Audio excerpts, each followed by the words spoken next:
એક વખત એક છોકરાએ એના પપ્પાને પૂછ્યું, પપ્પા મારી લાઈફની શું વેલ્યુ છે? ત્યારે પપ્પાએ કહ્યું, જો તું સાચે જ પોતાની જિંદગીની કિંમત સમજવા માંગે છે તો હું તને એક પથ્થર આપું છું.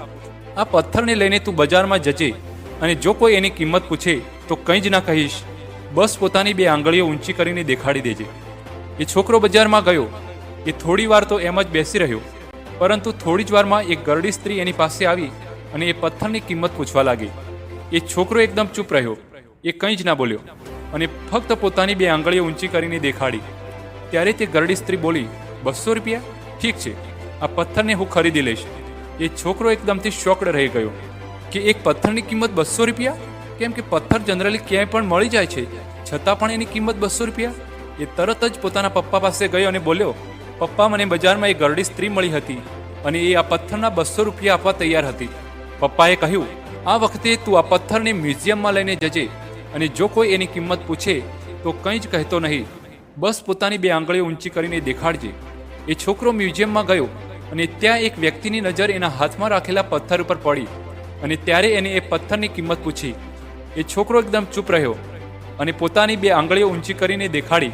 ત્યારે એ વ્યક્તિ બોલ્યો, 20,000 રૂપિયા? ઠીક છે, હું તને આ પથ્થરના 20,000 રૂપિયા આપવા તૈયાર છું. આ પથ્થર તું મને આપી દે.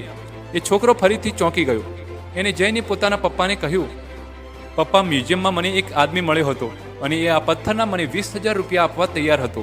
ત્યારે એના પપ્પાએ કહ્યું, હવે હું તને છેલ્લી જગ્યાએ મોકલી રહ્યો છું અને હવે ત્યારે જવાનું છે કિંમતી પથ્થરોની દુકાન ઉપર અને ત્યાં પણ જો કોઈ કિંમત પૂછે તો કંઈ જ કહીશ નહીં, બસ પોતાની બે આંગળીઓને ઊંચી કરીને દેખાડી દેજે. એ છોકરો જલ્દીથી કિંમતી પથ્થરોની દુકાન પર ગયો અને જોયું કે એક ઘરડો આદમી હતો કે જે કાઉન્ટરની પાછળ ઊભો હતો. જેવી જ એ ઘરડા માણસની નજર એ પથ્થર પર પડી, એ એકદમ શોકડ રહી ગયો. એ કાઉન્ટરથી બહાર નીકળ્યો અને તરત જ છોકરાના હાથમાંથી એ પથ્થર લઈ લીધો. એ બોલ્યો, ઓહ માય ગોડ, આ પથ્થરની શોધમાં તો મેં મારી પૂરી જિંદગી વિતાવી નાખી. ક્યાંથી મળ્યો આ પથ્થર અને શું કિંમત છે આની? કેટલા લઈશ તું આ પથ્થરના માટે?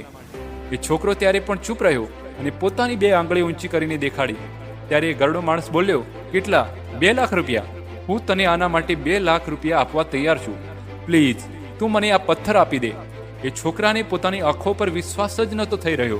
એ જલ્દીથી પોતાના પપ્પા પાસે પહોંચ્યો અને બોલ્યો, પપ્પા, એ ગરડો માણસ આના બદલામાં 2 લાખ રૂપિયા આપવા માટે તૈયાર હતો. ત્યારે એના પપ્પાએ કહ્યું, શું તું સમજો પોતાની જિંદગીની કિંમત? તમારી જિંદગીની વેલ્યુ એ વાત પર ડિપેન્ડ કરે છે કે તમે પોતાને ક્યાં રાખો છો. એ તમારે નક્કી કરવાનું છે કે તમારે 200 રૂપિયાના પથ્થર બનવું છે કે પછી 2 લાખ રૂપિયાના. જિંદગીમાં ઘણા બધા એવા લોકો હોય છે જે તમને ઘણો પ્રેમ કરે છે. એમના માટે તમે ઘણું બધું કરો છો, એમના માટે તમે ઘણું બધું છો, એમના માટે તમારી કિંમત લાખોમાં છે. અને કેટલાક લોકો એવા પણ હશે કે જે તમને ફક્ત કિંમતના રૂપમાં ઉપયોગ કરશે. એમના માટે તમે કંઈ જ નથી, નકામા છો. એ તમારા પર ડિપેન્ડ કરે છે કે તમારી જિંદગીની કિંમત શું હશે.